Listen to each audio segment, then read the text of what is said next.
ये कहानी है एक जंगल की जिसमें बहुत सारे जंगली जानवर रहते थे। पर एक लोमड़ी चतुर थी और एक राजा शेर खान वहाँ रहता था। बारिश के मौसम में हर साल वहाँ पानी भर जाता था, पर वहाँ का राजा शेर खान वहाँ के लिए कुछ भी नहीं करता था। इस बात से वहाँ के सब जंगली जानवर बहुत परेशान थे और चिंतित रहते थे। जंगली जानवर रोज जंगल में मिलते, साथ में सब आपस में खेलते, बातें करते, फल तोड़ते, खाते पीते, मौज मस्ती किया करते थे। पर बारिश में वो ऐसा ना कर पाते थे। जंगल में रहने वाली लोमड़ी चालाक थी, चतुर थी, उसे सब मालूम था बारिश के बारे में। वो राजा की जासूस भी थी, पर राजा को वहाँ की परेशानियों के बारे में ज़रा ना बताती थी। वहाँ अब बारिश का मौसम आने ही वाला था, जिससे सब जानवर परेशान थे, आपस में बातें करते रहते थे और राजा को इस बात की भनक तक न थी। बारिश का मौसम आने से पहले जंगल के सब जानवरों ने एक विचार किया कि क्यों ना वो लोग जाकर राजा से बात करें। तभी भालू ने कहा, हाँ हाँ भाइयों, हमें चलना चाहिए और राजा से बात करनी चाहिए। तभी पीछे पीछे बंदर भी बोलता है, हाँ हाँ, हमें अपने बचाव के लिए जाना चाहिए। तभी भालू बोला, हाँ हाँ चलो भाइयों, हम राजा से बात करने चलते हैं, अपनी परेशानियां राजा को बताएंगे और उनसे कोई ना कोई समाधान लेकर ही जंगल लौटेंगे। सभी जंगली जानवर भालू के साथ जाने को तैयार हो जाते हैं। तभी बंदर बोलता है, भाइयों, हमें राजा के पास जाने से पहले लोमड़ी के पास जाना चाहिए, क्योंकि वो उसकी जासूस है। वही हमारे काम कर सकती है, राजा को मना सकती है जंगल के लिए कुछ बेहतरीन काम करने के लिए। बाकी सब जानवरों को बंदर का सुझाव पसंद आता है और वो उसकी हामी भर लेते हैं। साथ में जाने को सब निकल पड़ते हैं। सब साथ जा ही रहे होते हैं, तभी भालू मजाक में कहता है, भिड़ू, मेरे को लगता है लोमड़ी का चक्कर शेर खान के साथ चल रहा है। तभी शेर खान लोमड़ी की सारी बात आसानी से मान लेता है। वो लोग लोमड़ी के पास जा पहुंचते हैं।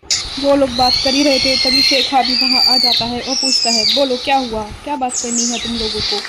तभी भालू और बंदर बाकी सब जंगली जानवर अपनी समस्या बताते हैं और बारिश से बचने के लिए राजा की मदद मांगते हैं। पर राजा उनको बिना मदद किए वापस जाने को कह देता है, मैं तुम्हारी कोई मदद नहीं करूँगा, वापस चले जाओ। थोड़े ही दिन बाद बारिश का मौसम आ जाता है। कई दिन लगातार बारिश होती रहती है, ज़ोर ज़ोर से बादल गरजते हैं, बारिश होती है। जंगली जानवर अपने घरों से बाहर ना आ पाते हैं। बंदर पेड़ पर ही रहता था, बारिश के कारण उसका वहाँ रहना मुश्किल हो जाता है। बंदर एक दिन सोचता है, क्यों ना मैं भालू भाई के घर चलूँ और वहाँ कुछ दिन गुजारूँ। यह सोचकर बंदर भालू के घर की ओर चल देता है। भालू के घर पहुंचकर बंदर देखता है वहाँ पहले से ही कुछ जानवर मौजूद थे, क्योंकि भालू के घर में एक छत थी, वो गुफा में रहता था। वो उसको सारी कहानी बताता है और भालू से कुछ दिन वहाँ रहने की इजाज़त मांगता है। भालू उसको खुशी खुशी कह देता है, बंदर भाई, तुम जब तक चाहो यहाँ रह सकते हो, बस यहाँ के दरवाजे से थोड़ा बारिश का पानी आता है।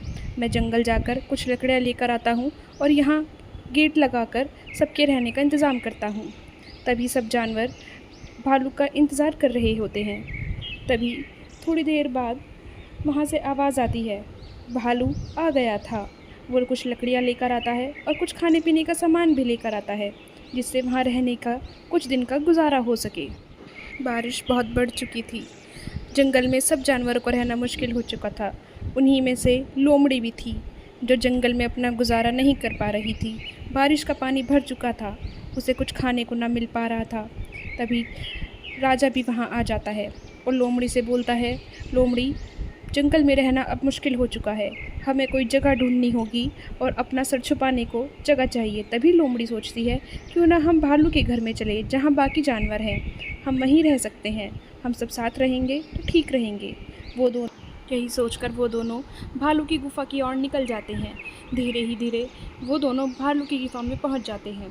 तभी शेर खारा भालू से कहता है, भालू, हमें कुछ दिन के लिए अपनी गुफा में रहने की इजाज़त दे दो, बारिश में जंगल में रहना बहुत मुश्किल हो गया है। तभी भालू कहता है, हाँ हाँ शेर खां, तुम जब तक चाहते हो तुम दोनों यहाँ रह सकते हो, यहाँ रहने में कोई पाबंदी नहीं है, बस थोड़ा बारिश का पानी आता है। वो लोग भालू के ऐसा कहने पर शेर खान को बड़ा अफसोस होता है। कुछ ही दिन बाद बारिश रुकने पर शेर खान जंगल में एक मीटिंग बुलाता है, जिसमें वो सब जानवरों को बुलाता है और जंगल के लिए कुछ अच्छे काम करने का ऐलान करता है, जिसे सुनकर सब लोग बहुत खुश होते हैं, राजा को वाहवाही देते हैं और अंत में सब लोग जंगल में खुशी खुशी रहने लगते हैं।